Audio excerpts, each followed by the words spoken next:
The community coming together to say goodbye to CMPD officer Mia Goodwin. Right now, a visitation underway at the First Baptist Church in Uptown. People going to pay their respects before the funeral service at noon.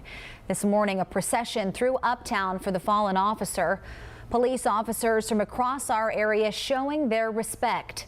Goodwin died last week after a tractor trailer crashed into her patrol car while she was assisting with another accident.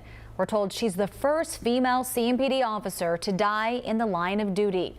This morning, we have team coverage with WCNC Charlotte's Brandon Goldner outside of the church in Uptown. But we start with Tradisha Woodard in University City outside the police station where Goodwin worked. Tradisha, good morning. Good morning, Sarah. Now, Goodwin was a mother and she was a wife. She worked here at University City Division as well as with CMPD for about 6 years. Now, the procession began around 9 o'clock this morning right at the Alexander Funeral Home. Roads were closed to give way for lines of police cars escorting Goodwin's body. People who never met Goodwin lined the sidewalks to pay respect to the officer killed in the line of duty. Show her support. I mean, she risked her life for us. We need to back the blue. We need to have their backs just as much as she had ours. Respect. Respect for our men in blue, our men and women that fight every day. Just stop the violence. Pay attention. Get off your phones. If you see blue lights, they're there for a reason. Pay attention. And the community has also shown their support, donating hundreds of thousands of dollars to Goodwin's family through fundraisers. Live in North Charlotte, Tradisha Woodard, WCNC Charlotte. Now, the funeral is set to begin at the top of the hour. WCNC Charlotte's Brandon Goldner joins us outside First Baptist Church in Uptown. And Brandon, we know right now there's a visitation underway, right? That's right, Sarah. The visitation and the funeral is open to the public, and CMPD says they will be providing us with a copy of the program for this funeral shortly. This all started with a walking procession that began with officers walking from CMPD headquarters, walking down South Davidson. It was officers, a line of them, followed by detectives and dispatchers.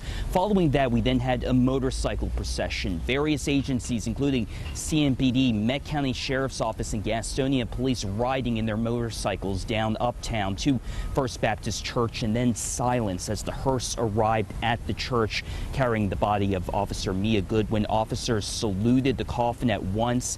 The area was captivated by this moment, this intricate piece of choreography. Charlotte government workers and onlookers like Ametrius Douglas came out to show their respect to Officer Goodwin's family. It's always hard to see somebody die and to be a mom. I'm a mom before, and for this officer to pass after coming from maternity leave. And we have multiple agencies from really across the country, even firefighters all the way from New Jersey who came out to show their respects. Remember, Officer Goodwin's husband is a Charlotte firefighter. Multiple agencies from across the area. We will have live coverage of the funeral and we'll continue into it through the end of the service. Live in Uptown, Brandon Goldner, WCNC Charlotte. Brandon, thank you. And as we mentioned at the top of the show, Mia Goodwin is the first female CMPD officer to die in the line of duty, and she leaves behind an entire family. Here's what we know about Goodwin and her family. The 33-year-old had been with CMPD since 2015. She was a mother of 3 children, ages 3, 1, and just 4 months old. She had just returned from maternity leave when she died. We also know she leaves behind a husband, Brenton Goodwin, who's a Charlotte firefighter. Now we know there are so many of you who want to help Officer Goodwin's family. So far, several fundraisers have raised over $350,000. We have more on how you can donate on our website, WCNC.com.